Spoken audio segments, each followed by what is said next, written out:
నమస్కారం. లక్ష్యం కార్యక్రమానికి స్వాగతం.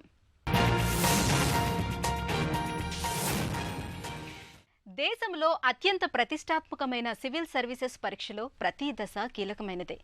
ప్రిలిమినరీలో ఉత్తీర్ణులైన అభ్యర్థులు మెయిన్స్ పరీక్షకు పక్కా వ్యూహంతో సిద్ధం కావాలి.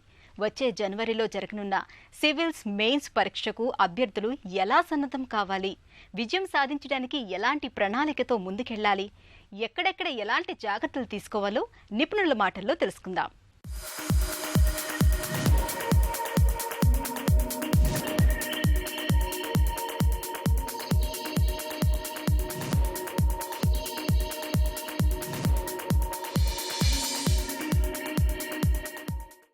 అనిశ్చితమైన పరిస్థితుల్లో ఈ సంవత్సరం అన్ని పోటీ పరీక్షలు జరగడం మనం చూసాం. అందులో సివిల్ సర్వీసెస్ పరీక్ష ఎప్పుడూ పోస్ట్పోన్ చేయని పరీక్షని, ప్రిలిమినరీ పరీక్షని వాయిదా వేశారు. వాయిదా వేసిన తర్వాత స్టూడెంట్స్ అందరూ కొంచెం క్లిష్టమైన పరిస్థితుల్లోని ఈ పరీక్ష రాశారు. అందులో పాస్ అయిన అభ్యర్థులందరూ ఇప్పుడు మెయిన్స్ పరీక్షని జనవరిలో అపియర్ అవుతారు. అంటే ముందుగా మీరు ఇక్కడ చూడవలసింది, చాలామంది ఈ పరీక్ష రాశారు, కానీ వారిలో అందరూ ప్రతిభావంతులే, కానీ అందులో మీరు క్వాలిఫై అయ్యారు. సో అది గుర్తుపెట్టుకోండి. ఈ ఛాన్స్ని, ఇది ఒక సువర్ణ అవకాశం పరీక్ష పాస్ అవ్వడానికి. అందుకని దీనికి ఒక రైట్ కైండ్ ఆఫ్ స్ట్రాటజీ అనేది అవసరం. అది ఆ స్ట్రాటజీ మనం ఎలా ఉంటుందో ఒకసారి డిస్కస్ చేద్దాం. మెయిన్స్ పరీక్షలో మనం చూస్తే ముఖ్యంగా మనకి ఫస్ట్ 2 క్వాలిఫైయింగ్ పేపర్స్ ఉంటాయి. ఈ క్వాలిఫైయింగ్ పేపర్స్ అనేది ఒకటి మోడర్న్ ఇండియన్ లాంగ్వేజ్, అంటే అది మనం తెలుగు కానీ హిందీ కానీ ఉర్దూ కానీ ఏదైనా తీసుకోవచ్చు. 2 ఇంగ్లీష్. ఈ పేపర్స్లో మనకి రావాల్సింది కనీస మార్కులే. ఈ మార్కుల్ని మనకి ఎలాగో కాంపిటేటివ్ మార్కులకి కలపరు. కానీ ఈ పేపర్స్ గురించి కూడా మనకు జాగ్రత్త పడాలి. తెలుగు రాష్ట్రాల నుంచి తీసుకునే అభ్యర్థులు తెలుగే తీసుకుంటారు. వీరిలో చాలామంది 10వ క్లాస్ తర్వాత తెలుగు మీద వాళ్ళకి అవగాహన ఉండదు, రాసే అలవాటు ఉండదు. ఇంట్లో మాట్లాడతారు, న్యూస్ పేపర్ చదవచ్చు, కానీ రాసే అలవాటు పోతుంది. ఈ అలవాటుని మళ్ళీ మీరు ఒకసారి ప్రాక్టీస్ చేసుకోవాలి. అందుకని ఈ తెలుగు పేపర్లో కనీస మార్కుల కోసమని మీరు రోజుకి ఒక 15-20 మినిట్స్ ఒక అర్ధగంట కేటాయించి ఒక న్యూస్ పేపర్ తీసుకుని ఆ న్యూస్ పేపర్ నుంచి మీరు రాయడం మొదలెట్టాలి. అప్పుడే మీ చేతికి రైటింగ్ స్కిల్ అనేది వస్తుంది. లేకపోతే చెయ్యి తిరగడం చాలా కష్టం అంటాం మనం. అలాగే మరి ఎటువంటి ప్రశ్నలు వస్తాయి, ఆ ప్రశ్నల్లో మనం ఎలా 70 అనేది ఎలా తెచ్చుకోవాలి అంటే పాత ప్రశ్న పత్రాలు చూడండి. అటువంటి మెథడ్లోనే ఈ పేపర్ కూడా ఉంటుంది. చాలా వరకు అక్కడ వచ్చిన క్వశ్చన్సే, అటువంటి పదాలే రిపీట్ అవుతాయి. అది మన పాత పేపర్స్ మనం ఆన్సర్స్ చూసుకుంటే మనకి సగం ప్రాబ్లం సాల్వ్ అయిపోతుంది. రెండోది ఇంగ్లీష్ పేపరు. అది జనరల్గా మన తెలుగు రాష్ట్రాల నుంచి రాసే అభ్యర్థులు ఎవరికీ ఇబ్బంది కాలేదు. సో అందుకని ఇంగ్లీష్ పేపర్ మీద మీరు ఎక్కువ టైం స్పెండ్ చేయవలసిన అవసరం లేదు. ఇప్పుడు మనం ఫస్ట్ పేపర్ మనం చూస్తే జనరల్ ఎస్సే. ఇది ముందుగా కొన్నేళ్ల క్రితం ఒకటే ఎస్సే ఇచ్చేవారు, 3 గంటలు రాయమనేవారు. తర్వాత వారే మార్చి 2 ఎస్సేలు ఇవ్వడం మొదలెట్టారు. అంటే ఇప్పుడైతే ప్రస్తుతానికి 2 ఎస్సేస్ వస్తున్నాయి. 2 ఎస్సేస్ మనము 3 అవర్స్లో రాయాలన్నమాట. ఒక ఎస్సే ఏమో ఒక అబ్స్ట్రాక్ట్ టాపిక్లా ఉంటుంది, ఏదో చిన్నప్పుడు ప్రావర్బ్స్ చదివినట్టు అటువంటి టాపిక్ ఉంటుంది. రెండో ఎస్సే కరెంట్ అఫైర్స్కి సంబంధించి ఇప్పుడు మనం జరుగుతున్న పరిస్థితులు, వాటి గురించి మీ విశ్లేషణ కనుక్కోవడానికి ఉంటుందన్నమాట. 2 ఎస్సేస్ మీరు రాయాలి. ఈ ఎస్సే పేపర్కి మీరు జనరల్ రీడింగ్ మీకు చాలా అవసరం. ఇంతవరకు మీరు చదివే ఉంటారు, కానీ ఈ ప్రాక్టీస్ చేయడం చాలా ముఖ్యం. ఇంకొక ముఖ్య విషయం ఏంటంటే పరీక్షలో మీరు first current affairs related topic మీద కంప్లీట్ చేయండి. ఎందుకంటే పరీక్షలో ఎప్పుడు సమయం అనేది సరిగా కట్ చేయలేం, డిఫికల్ట్ అది. సో ఈ సెకండ్ టాపిక్లో మనకి మార్కులు ఎక్కువ వస్తాయి. ఈ సెకండ్ టాపిక్ మీరు తీసుకుని అది కంప్లీట్ చేసి తర్వాత ఫస్ట్ టాపిక్ వెళ్ళండి. ఇక్కడ ముఖ్యంగా 2 విషయాలు. ఒకటి, మీరు ఏ టాపిక్ చూస్ చేస్తారు అనేది చాలా ఇంపార్టెంట్. అది రెండు టాపిక్స్కి మీరు జస్టిస్ చేస్తారా చేయరా. ఇంకో ముఖ్య విషయం ఎస్సే గురించి, ఈ ఎస్సే పేపర్ వల్లనే సర్వీసులు వస్తున్నాయి. అంటే ఎస్సేలోనే మార్కులు ఎక్కువ వస్తున్నాయి మిగతా పేపర్స్ అన్నిటికీ కంపేర్ చేస్తే. అందుకని ఎస్సేని ఎప్పుడు మీరు నెగ్లెక్ట్ చేయకండి. తర్వాత మన జిఎస్ పేపర్స్కి వస్తే, జిఎస్లో మనకి ముఖ్యంగా 4 పేపర్లు ఉన్నాయి. పేపర్ 1లో మనకి హిస్టరీ, సొసైటీ అండ్ జాగ్రఫీ ఉంటుంది. అలాగే పేపర్ 2లో పాలిటీ మీకు తెలిసిందే. పేపర్ 3లో ఎకానమీ, ఇంటర్నల్ సెక్యూరిటీ అటువంటి టాపిక్స్ వస్తాయి. 4th పేపర్ ఏమో ఎథిక్స్. ఈ పేపర్స్లో మనకి ముఖ్యంగా ఎవరికి ఎక్కువ మార్కులు రాలేదు. గత సంవత్సరం వచ్చిన మార్కులు మనం పరిశీలిస్తే, పాస్ అయిన అభ్యర్థులు, ఇంటర్వ్యూ వరకు వెళ్ళి పాస్ కాని అభ్యర్థుల మార్కులు చూస్తే మనకు తెలిసేది ఏమిటంటే పేపర్ 1, పేపర్ 2, పేపర్ 3లో ఎవరికి ఎక్కువ మార్కులు రాలేదు. అందులో పేపర్ 3లో ఎందుకో చాలా తక్కువ మార్కులు వచ్చాయి. దీనికి కొన్ని కారణాలు ఉంటాయి. అంటే మీరు జనరల్గా మనం గత 3-4 ఏళ్ళుగా విశ్లేషిస్తే ఈ జనరల్ స్టడీస్ పేపర్లో ఫస్ట్ 3 పేపర్స్లో ఎక్కువ మార్కులు రావు. టాపిక్స్ ఏమో చాలా విస్తారంగా ఉన్నాయి. వరల్డ్ హిస్టరీ అని ఉంటుంది, అది మీరు చదవడానికి మీకు 3 నెలలు పట్టచ్చు, 2 నెలలు పట్టచ్చు, కానీ వచ్చేది ఒకటే ప్రశ్న. ఎక్కడ మీరు సమయం కేటాయిస్తే అక్కడ మీకు మార్కులు ఎక్కువ వస్తాయని చూసుకుని అక్కడ మీరు సమయం కేటాయించండి. ఈ పేపర్స్ అన్నిట్లో మీకు 20 క్వశ్చన్లు వస్తున్నాయి. 20 క్వశ్చన్లు మనం 3 గంటల్లో రాయాలి. అంటే క్వశ్చన్స్ అన్నీ కవర్ చేసేటట్టు మీ స్పీడ్ ఉండాలి. చాలామంది అభ్యర్థులు అడుగుతారు ఆన్సర్స్ ఎలా రాస్తే మార్కులు వస్తాయి అని.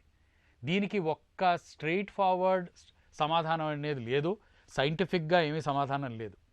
ఇది ఎందుకంటున్నా అంటే టాపర్స్ చాలామంది వాళ్ళ స్క్రిప్ట్స్ చూపించినప్పుడు కొన్ని స్క్రిప్ట్స్లో ఫ్లో చార్ట్స్, డయాగ్రామ్స్ అలా ఉన్నాయి, కొన్ని స్క్రిప్ట్స్లో మొత్తం పారాగ్రాఫ్ లాగానే ఉన్నాయి. అందుకని యూపీఎస్సీ వారు ఇలా పర్ఫెక్ట్ మెథడ్ అని ఏం చూడరు. వాళ్ళు యూపీఎస్సీ దేనికి మార్కులు ఇస్తారు, మీ ఆన్సర్లో ఎన్ని పాయింట్స్ ఉన్నాయి, ఆ పాయింట్స్ ఆన్సర్ వైపు లీడ్ అవుతున్నాయా లేదా మీరు ఊరికే జనరల్గా రాశారా అని. ఇక లాస్ట్ పేపర్ మనం చూసుకోవాల్సింది ఎథిక్స్. ఈ పేపరు లాస్ట్ ఇయర్ చాలామందికి మంచి మార్కులు ఇచ్చింది. ఈ పేపర్తో ముఖ్యంగా మీకు మెయిన్ అడ్వాంటేజ్ ఏమిటంటే ఒకటే సబ్జెక్టు ఎథిక్స్, ఇంటెగ్రిటీ, యాప్టిట్యూడ్, ఈ 3 లింక్డప్ టాపిక్స్. వీటికి మీకు 250 మార్క్స్ వస్తున్నాయి. పేపర్ చాలా ఈజీగా కనిపిస్తుంది. చాలామంది అనుకుంటారు దీనికి చదవాల్సిన అవసరం ఉందా, ఇదేదో కామన్ సెన్స్ పేపర్లా ఉంది, నాకు ఇంగ్లీష్ వస్తే నేను రాయగలను అని. ఆ తప్పు చేయకండి. ఈ పేపర్ మీద ఫోకస్ ఎక్కువ ఇవ్వండి, మీకు డెఫినెట్లీ మార్కులు ఎక్కువ వస్తాయి. ఇప్పుడు మనం చూడాల్సింది ఏ పేపర్స్లో మనం ఇప్పుడు కరెంట్ అఫైర్స్ని ఎలా లింక్ చేస్తామని, ఎటువంటి ప్రశ్నలు వస్తాయి. ఎక్స్పెక్టెడ్ క్వశ్చన్స్ అనేది ప్రతి పోటీ పరీక్షకి ఒక అభ్యర్థి చూస్తూ ఉంటారు. కోచింగ్ సెంటర్లు ఇచ్చేవారు చూస్తారు, మీరు సొంతగా మీరు ప్రొజెక్ట్ చేసుకుంటారు. యూపీఎస్సీ వారు ఏం చేస్తారంటే దానికి ఎగ్జాక్ట్గా అవి రాకుండా వాళ్ళు వేరే రకంగా ఇస్తారు. టాపిక్ తీసుకోవాలి, ఆ టాపిక్కి ఏ క్వశ్చన్ రావచ్చో అని ఆలోచించాలి. ఉదాహరణకు మనకి ఇప్పుడు తీసుకుంటే కోవిడే తీసుకుందాం. కోవిడ్ అనేది ఇప్పుడు మెయిన్ టాపిక్ అయిపోయింది. కోవిడ్ మీద చాలా క్వశ్చన్లు వస్తాయని అనుకుంటే ఎక్కువ రావు, కానీ కోవిడ్ రిలేటెడ్ చాలా రావచ్చు. సో అలా మనం ఆలోచించాలన్నమాట. ముఖ్యంగా మనం ఫర్ ఎగ్జాంపుల్ మనం పేపర్ 2 తీసుకున్నాం అనుకోండి. కోవిడ్కి సంబంధించి గవర్నమెంట్ చాలా చట్టాల వల్ల మనని కంట్రోల్ చేశారు. డిజాస్టర్ మేనేజ్మెంట్ యాక్ట్ కావచ్చు, ఎపిడమిక్ యాక్ట్ కావచ్చు.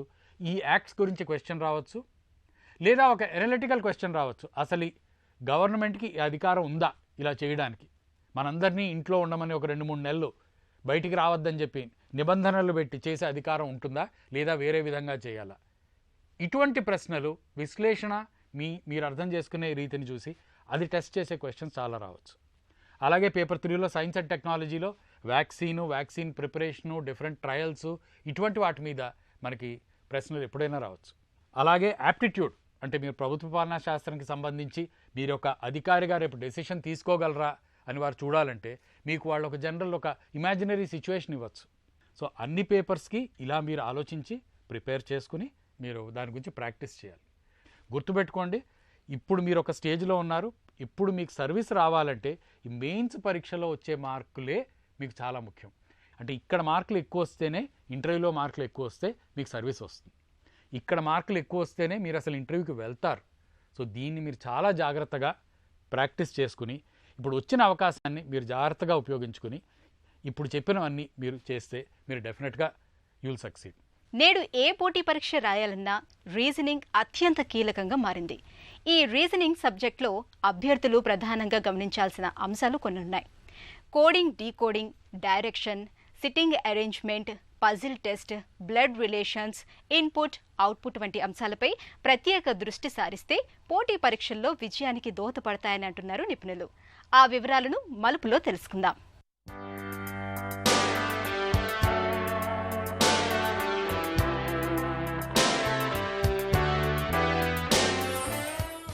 ఈరోజు మనము ఆల్ కాంపిటేటివ్ ఎగ్జామ్స్ లో రీజనింగ్ అనే సబ్జెక్ట్ గురించి మనము అందులో ఏ టాపిక్స్ ఎలా ప్రిపేర్ అవ్వాలి, ఎందులో ఎక్కువ దేని గురించి ప్రిపేర్ అవుతే ఎందులో ఎక్కువ మార్క్స్ వస్తుంది అనేది చూసుకుందాము. మనకి రీజనింగ్ లోకి వచ్చేసరికి పోటీ పరీక్షలు ఏంటి అని అంటే ఎస్బీఐ పీఓ ఉంటుంది, క్లర్క్ ఉంటుంది, ఎస్ఓ ఉంటుంది, అండ్ ఐపీపీఎస్ పీఓ ఉంటుంది, క్లర్క్ ఉంటుంది, ఎస్ఓ ఉంటుంది. వీటితో పాటు ఆర్బీఐ కూడా ఉంటుంది, and also group 1, group 2, group 3, group 4 కూడా ఉంటాయి. అలానే స్టాఫ్ సెలెక్షన్ కమిషన్ అనేక పోటీ పరీక్షలో ఈ రీజనింగ్ అనే సబ్జెక్ట్ ఉంటుంది.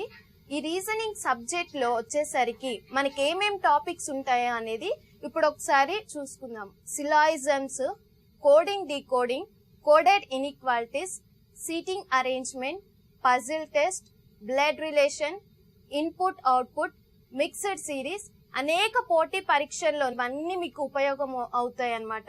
ఈజీగా రీజనింగ్ లో అనే దాంట్లో ఎక్కువ మార్క్స్ స్కోరింగ్ చేసుకోవచ్చు అని అంటే కోడింగ్ డీకోడింగ్ 5 మార్క్స్ వస్తుంది. దానిపైన ఎక్కువ కాన్సన్ట్రేషన్ చేయండి. అలానే కోడెడ్ ఇన్ఈక్వాలిటీస్ కూడా 5 మార్క్స్ వస్తుంది. దానిపైన కూడా ఎక్కువ కాన్సన్ట్రేషన్ చేయండి. మిక్స్డ్ సిరీస్ కూడా 5 మార్క్స్ వస్తుంది. సిలాయిజమ్స్ కూడా 5 మార్క్స్. డైరెక్షన్స్, ర్యాంకింగ్ ఇవి కూడా, ఈ రెండు డైరెక్షన్స్ అండ్ ర్యాంకింగ్ ఒకవేళ వాళ్ళు కలిపి ఇస్తే 3 to 5 మార్క్స్ వస్తాయి అన్నమాట మనకి అనేక పోటీ పరీక్షల్లో. అండ్ అలానే సీటింగ్ అరేంజ్మెంట్, పజిల్ టెస్ట్ కూడా, ఈ 2 టాపిక్స్ కూడా చాలా ఇంపార్టెంట్ అన్నమాట. 10 to 15 మార్క్స్ వరకు స్కోరింగ్ అనేది చేసుకోవచ్చు. ఇంకొకటి మీరు ఇక్కడ గమనించాల్సింది ఏంటి అని అంటే బ్లడ్ రిలేషన్, ఇన్పుట్ అవుట్పుట్ మీకు ప్రిలిమ్స్ మెయిన్స్ అనేది ఉంటుంది. మీరు ప్రిలిమ్స్ లో వరకు ఇప్పటి వరకు చెప్పిన టాపిక్ వరకు, పజిల్ టెస్ట్ వరకు, అక్కడి వరకు మీరు ఎక్కువ కాన్సన్ట్రేషన్ చేసి చదువుకొని ప్రాక్టీస్ చేసినట్లయితే అక్కడ ప్రిలిమ్స్ వరకు క్వాలిఫై అయిపోతారు. మెయిన్స్ లో మాత్రమే బ్లడ్ రిలేషన్స్, ఇన్పుట్ అవుట్పుట్ ఈ రెండు అడగడం జరుగుతుంది. ఒకవేళ ప్రిలిమ్స్ లో బ్లడ్ రిలేషన్స్ అడగకపోతే మెయిన్స్ లో ఎలా అడుగుతారు అని అంటే బ్లడ్ రిలేషన్స్ ని సీటింగ్ అరేంజ్మెంట్ తో ఒక లింక్ కలిపి అక్కడ ఒక క్వశ్చన్ అడగడం జరుగుతుంది. విడిగా ఇవ్వకపోతే అక్కడ అటాచ్ చేసి సీటింగ్ అరేంజ్మెంట్ లో ఇస్తారు. మీరు భయపడవలసిన పనేమీ లేదనమాట. సో రీజనింగ్ ఎక్కువ మీరు ఏం చేయండి అంటే ఫస్ట్ హ్యాండ్ తో ప్రాక్టీస్ అయిపోయిన తర్వాత, హ్యాండ్ తో ప్రాక్టీస్ అయిపోయింది కదా వదిలేస్తే సరిపోయింది అనుకోవద్దు. అనేక మోడల్ ఎగ్జామ్స్, ఇది ఎలా అంటే ఆన్లైన్ ఎగ్జామ్నే కాబట్టి ఆన్లైన్ లో ఇంటర్నెట్ ముందు మనము రాస్తాం కాబట్టి నెట్ సెంటర్స్ లో అనేక వెబ్సైట్స్ లో మీకు ఎగ్జామ్స్ పెడుతూ ఉంటారు అనమాట. మోడల్ పేపర్స్ ఎగ్జామ్స్ పెడుతూ ఉంటారు.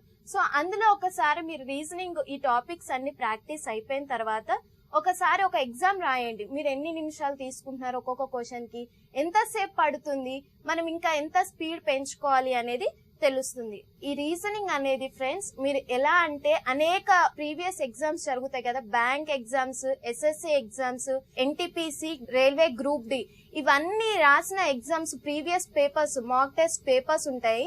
అవి కనుక మీరు ఒకసారి తీసుకొని రాస్తే కనుక మీరు ఎక్కడ ఏ మిస్టేక్ చేస్తున్నారు, ఎక్కడ నేను ఇంకా ఆ మిస్టేక్ ని సరి చేసుకోవాలి అనేది తెలుస్తుంది. ఒక్కసారి మిస్టేక్ అయ్యింది కదా అని ప్రతిసారి అదే అవ్వద్దు, దిగులు చెందొద్దు. ఒకసారి మిస్టేక్ అవుతే దాన్ని కరెక్షన్ చేసుకోవడానికి మనకి యూజ్ అవుతుంది అనమాట. సో ఒకసారి మిస్టేక్ అయిపోయింది కదా, నేను ఈ కాంపిటీషన్ లో పార్టిసిపేట్ చేయలేనేమో, ఈ ఎగ్జామ్స్ రాయలేనేమో అని భయపడవసరం లేదు. మీరు ఈ మాక్ టెస్ట్ రాస్తూ ఉండండి. స్పీడ్నెస్ అనేది కూడా మీకు ఈజీగా పెరుగుతూ ఉంటుంది అనమాట. ఇలా పెరుగుతూ ఉంటుంది కాబట్టి వివిధ రకాలైన కాంపిటేటివ్ ఎగ్జామ్ లో ఇది మెయిన్ మీకు ఎక్కువ స్కోరింగ్ సబ్జెక్ట్ అన్నమాట. స్కోరింగ్ సబ్జెక్ట్ కాబట్టి దీంట్లో ఈజీగా మీరు మార్క్స్ అనేది స్కోర్ చేసుకోవచ్చు. కాబట్టి మీరు మీ విజయాన్ని అనేది, మీ గోల్ అనేది ఈజీగా సక్సెస్ చేసుకోవచ్చు అన్నమాట.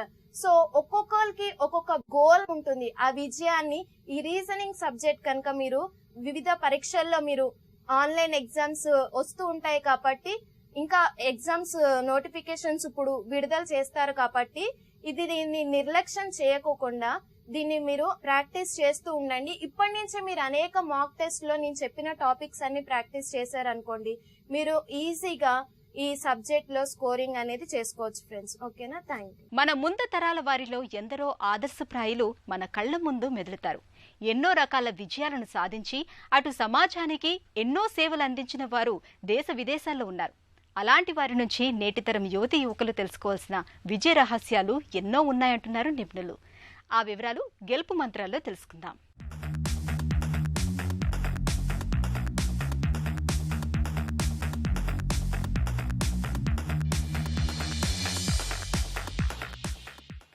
ఒకరి జీవితం ఒకరికి గుణపాఠం అవ్వచ్చు, మరొకరి జీవితం ఒకరికి మార్గనిర్దేశం అవ్వచ్చు.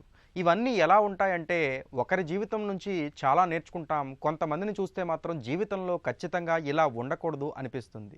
ఎందుకంటే వారి ప్రవర్తన కావచ్చు, వారు సమాజంలో బ్రతుకుతున్నటువంటి తీరు కావచ్చు. కాబట్టి మనం ఉదాహరణకు ఇంట్లోనే తీసుకుందాం. తండ్రి నుంచి మనం చాలాసార్లు ఎలా ఉండాలో, క్రమశిక్షణాయుతంగా ఎలా అందరినీ సమానంగా చూడాలో వంటివి నేర్చుకుంటూ ఉంటాం. అలాగే తల్లి నుంచి ఎవరికి ఏమి ఎప్పుడు ఎలా అందించాలో తల్లి ఎప్పుడు తపన పడుతూనే ఉంటుంది. అలాగే మనకు ఉండేటువంటి అక్క చెల్లెళ్ళు కావచ్చు, అన్నదమ్ములు కావచ్చు, వారెప్పుడూ కూడా మనకు కూడా కొంత వాటా ఇవ్వాలనేటువంటి దృక్పథంతో వారు ఉంటారు. ఇవన్నిటి సారం మాత్రం ఒకటే, మనుషులు నిరంతరం ఏదో ఒకటి నేర్చుకుంటూనే ఉంటారు.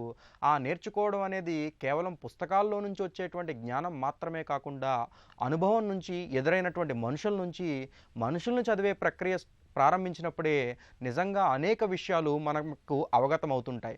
కేవలం విద్యార్థి దశలో ఉండగా పుస్తకాలను చదువుతూ మాత్రమే నా జీవితం అయిపోయింది, ఇక్కడితో నాకు నేర్చుకోవాల్సినవి అన్నీ నేర్చుకున్నానని చాలామంది అనుకుంటారు. కానీ ఇది ఒక నిరంతర ప్రక్రియ. ఎల్లకాలం ప్రతి సందర్భంలోనూ, ప్రతి విషయంలోనూ చాలా విషయాలు నేర్చుకుంటూనే ఉంటాం. ఉదాహరణకు భారతదేశాన్ని ప్రభావితం చేసినటువంటి ముఖ్యమైనటువంటి వ్యక్తుల్లో మహాత్మా గాంధీ ఒకరు. మహాత్మా గాంధీ తన చిన్నతనంలో సత్యహరిశ్చంద్ర నాటకం చూసి జీవితంలో ఎప్పుడూ కూడా అబద్ధం ఆడకూడదు, సత్యాన్ని ఒక దీక్షలాగా, వ్రతంలాగా చేయాలి అని త్రికరణ శుద్ధితో నమ్మి భారతదేశ స్వతంత్ర సంగ్రామంలో ఒక యోధుడిలాగా నిలిచారు అంటే అది వారు చేపట్టినటువంటి సత్యదీక్ష వల్లే. కాబట్టి ఏది చేసినా ఎదుటివారికి మనం ఒక మార్గనిర్దేశం చేసేలాంటి స్థాయిలో ఉండాలి అంటే మన ఆచరణ కూడా అదే స్థాయిలో ఉండాలి. ఎప్పటికప్పుడు మనల్ని మనం అప్ టు డేట్గా చేసుకోవడం అనేది చాలా ముఖ్యమైనటువంటి ప్రక్రియ. నిరంతరం మన చుట్టూ ఏం జరుగుతుంది, ఎలాంటి సందర్భాలు ఎదురవుతున్నాయి, ఎలాంటి పరిస్థితుల నుంచి మనం ఎదుర్కొని పోరాట పటిమ ఎలా అలవాటు చేసుకోవాలి వంటి వాటిని మనం ఎప్పటికప్పుడు అధ్యయనం చేస్తూనే ఉండాలి. చుట్టూ ఉన్నటువంటి మనుషుల నుంచి అనేకమైనటువంటి విషయాలు నేర్చుకోవచ్చు. కొంతమంది అద్భుతంగా మాట్లాడగలరు, కొంతమంది మాట్లాడితే చాలా ఆనంద పరవశానికి గురవుతాం, లేకపోతే కొంతమంది మాట్లాడితే ఎక్కడో లేనటువంటి బాధ కూడా మనకు వస్తుంది. కాబట్టి వారందరి నుంచి నేర్చుకుని మనం ఎలా ఉండాలి, ఎలా ఉండకూడదు అనేది కూడా మనం అర్థం చేసుకోవచ్చు. ఎప్పటికప్పుడు ఏం జరుగుతుందనేది క్షుణ్ణంగా పరిశీలిస్తే మనకి చాలా విషయాల్లో, చాలా సందర్భాల్లో అనేకమైనటువంటి అర్థమవుతూ ఉంటాయి. దానినే స్వీయ అనుభవం అంటాం.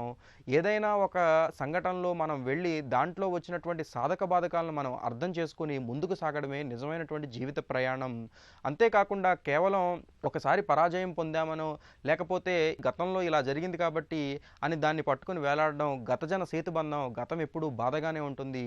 ఆ గతంలో జరిగినటువంటి పొరపాట్లని, తప్పిదాలని మనం సరిచేసుకుంటూ రేపొద్దున వచ్చేటువంటి అనేకమైనటువంటి అద్భుతమైనటువంటి భవిష్యత్తుకి పునాదిరాళ్లుగా ఉపయోగించుకుంటూ ఎప్పటికప్పుడు మనల్ని మనం ముందుకు అడుగులు వేసుకుంటూ వెళ్ళాలంటే అనుభవపూర్వకమైనటువంటి జ్ఞానం కూడా అంతే అవసరం. సమాజంలో విజయం సాధించిన అనేకమైనటువంటి వ్యక్తుల జీవితాలు ఎప్పటికీ మనకి మార్గనిర్దేశకమే.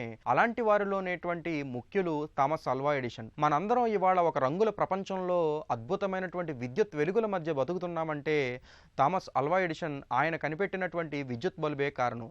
99 సార్లు ఆయన చేసినటువంటి ఫలితాల్లో సత్ఫలితాలు రాకపోయినా నిరాశ చెందకుండా వాళ్ళ అమ్మగారు ఒకసారి ఒకానొక సందర్భంలో 99 సార్లు నువ్వు అపజయం పొందావు కదా, ఇంకెందుకు ఈ ప్రయోగాలన్నీ ఆపే అంటే, ఇప్పటి వరకు నా ప్రయోగాలలో నేను తెలుసుకున్నటువంటి ఒక అద్భుతమైనటువంటి విషయం ఏమిటంటే ఈ 99 రకాల ప్రయోగాలకు నేను ఉపయోగించినటువంటి ఆ పరికరాలన్నీ పనికిరావు, కాబట్టి రేపొద్దున్న వీటన్నిటితో అవసరం లేకుండా వేరే వాటితో ప్రయోగం చేసి సాధించి తీరుతాను అని చెప్పారు.